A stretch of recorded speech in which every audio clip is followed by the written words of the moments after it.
আসসালামু আলাইকুম। আজকে এই ভিডিওতে আমরা দেখব যে কিভাবে আমরা ফটোশপ ইউজ করে ভিডিও এডিট করতে পারি। আমরা হয়তো এতদিন শুনেছি যে ফটোশপে কেবলমাত্র ফটো বা ছবিগুলো এডিট করা যায়, কিন্তু বিষয়টা ভুল। আজকে আমরা কিভাবে ভিডিও এডিট করতে হয় তা জানবো। এই জন্য আপনাদের এখানে ওপেনে ক্লিক করে ভিডিওটা আনতে হবে। তো এই জন্য ওপেনে ক্লিক করে আমি ভিডিওটা চুজ করতেছি, যেমন এই ভিডিওটা। দেন এখান থেকে আমাদের এরকম একটা ইন্টারফেস ওপেন হবে। এখন এখানে আমরা একটা জিনিস দেখব, সেটা হচ্ছে এই যে ইন্টারফেস সেটা। এখন আমাদের হালকা একটু আগে কাস্টমাইজ করতে হবে আমাদের যে ইন্টারফেসটা আছে সেটাকে। কীভাবে করা যায়? উইন্ডোতে গিয়ে আমরা এখানে ওয়ার্ক স্পেস সিলেক্ট করব। দেন এখান থেকে আমরা চলে যাব মোশন, এটা সিলেক্ট করব। যখন মোশনে সিলেক্ট করব তখন আমাদের এখানে হালকা চেঞ্জ হবে। তো এই হালকা চেঞ্জে কিন্তু আমাদের একটু সুবিধা এনে দেবে। আবার আমরা যদি এখানে ওয়ার্ক স্পেসে গিয়ে এসেনশিয়ালটা যদি আগের মতোই থাকতো তখন আমাদের অসুবিধা হতো। তাই আমাদের ভিডিওর ক্ষেত্রে ভিডিও এনে তারপর মোশন সিলেক্ট করতে হবে। আর আবার আমরা যদি ধরুন আবার ফটো এডিট করতে চাই তখন আবার এসেনশিয়ালে চলে যেতে হবে। এখন এখানে আমাদের কাজ কী হবে? এটা হচ্ছে আমাদের টাইমলাইন। এই যে নিচের অংশটা সেটা হচ্ছে আমাদের টাইমলাইন। এটা হচ্ছে আমরা টাইমলাইন। আমরা আগে একটু এগুলো দেখে নিই। এগুলো হচ্ছে আমাদের টাইমলাইন। এখান থেকে এ পর্যন্ত আমাদের টাইমলাইন।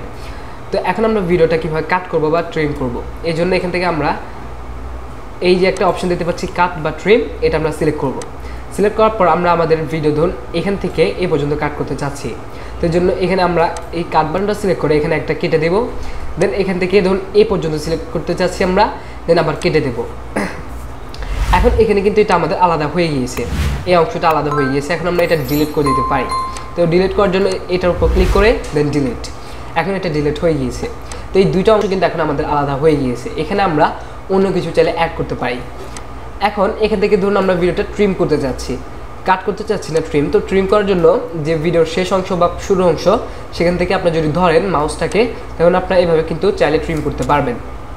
সুবিধা মতো আপনার ট্রিম করে নিতে পারেন। ধরুন আমি এই পর্যন্ত ট্রিম করে নিচ্ছি। এখন ট্রিম করার পর ধরুন আমি অ্যাড করতে চাচ্ছি, ধরুন এখানে আমরা আমাদের যে টেক্সটটা সেই টেক্সটটা অ্যাড করতে চাচ্ছি। ধরুন এখানে আমি লিখতে চাচ্ছি, এখানে আমি যে কোনো ভাষায় টেক্সট দিতে পারবো। ধরুন এখানে আমি দিতে চাচ্ছি পেপার, এই লেখাটা। তো এখানে কিন্তু আমরা এটা অ্যাড করতে পারবো চাইলে। তো এই জন্য আমরা এখানে এই যে পেপার লেখাটা সেটা এখানে আমরা এই পাশে এনে দেই।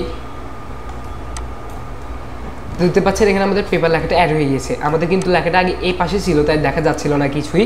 তো আমরা যদি এটাকে এই পাশে নিয়ে আনি ধরে, তখন কিন্তু এটা আমাদের ভিডিও বরাবর সেটা চলে আসছে। এখন এটাকে আমরা একটু বড় ছোটো করে নেব আমাদের ভিডিও অনুসারে বা আমাদের নিজের মতো। তো এখন এই পেপার লেখাটাকে আমরা কাস্টমাইজ করব, চাইলেই করতে পারি। তো এখানে ধরুন আমি বড় করে নিচ্ছি লেখাটাকে।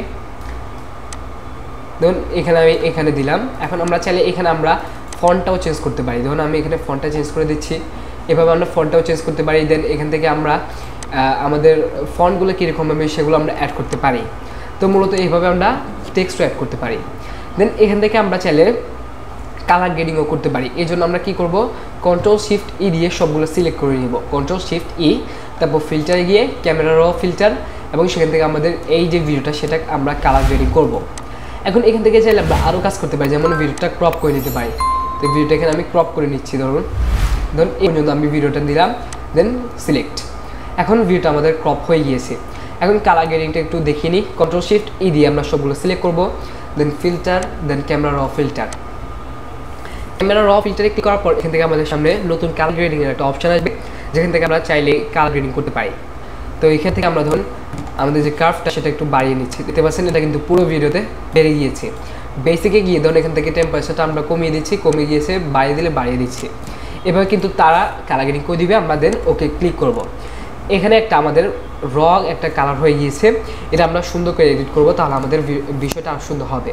তো এখন আমরা নতুন বিষয় অ্যাড করতে চাচ্ছি ধরুন, বা লোগো অ্যাড করতে চাচ্ছি। এই জন্য আমাদের কী করতে হবে? এখানে ক্লিক করে হোমে ক্লিক করে আমরা ওপেনে ক্লিক করব, অথবা এখান থেকে ফাইলে গিয়ে দেন আমরা এখানে ওপেনে ক্লিক করে কিন্তু নতুন বিষয় অ্যাড করতে পারি বা নতুন কিছু একটা অ্যাড করতে পারি। তো এখানে আমি সেটা অ্যাড করছি না। এখন ধরুন এটা আমি এক্সপোর্ট দিব বা সেভ দিব। এই জন্য ফাইলে চলে যাব। দেন এখান থেকে আমরা এক্সপোর্টে যদি ক্লিক করি, দেখতে পাচ্ছেন এখানে কিন্তু আমার এগুলো দেখাচ্ছে। তো এগুলো দিয়ে আমার হবে না। এখান থেকে আমি সেভ অ্যা কপি, এটাতে ক্লিক করব, সেভ অ্যা কপি। দেন এখান থেকে আমরা এই ভিডিওটা এখান থেকে সেভ করে নিব। ভিডিওটা এখান থেকে সেভ করে নিব। দেন তো সেভ করার জন্য এখান থেকে আমরা সেভে ক্লিক করে নিব এবং আমাদের ভিডিওটা এখান থেকে সেভ করে নিব। দেন এখান থেকে ওকে। তো আমরা এখান থেকে ভিডিওটা সেভ করে নেব। এইভাবে আমরা ফটোশপে চাইলে যে কোনো ভিডিও এডিট করতে পারি।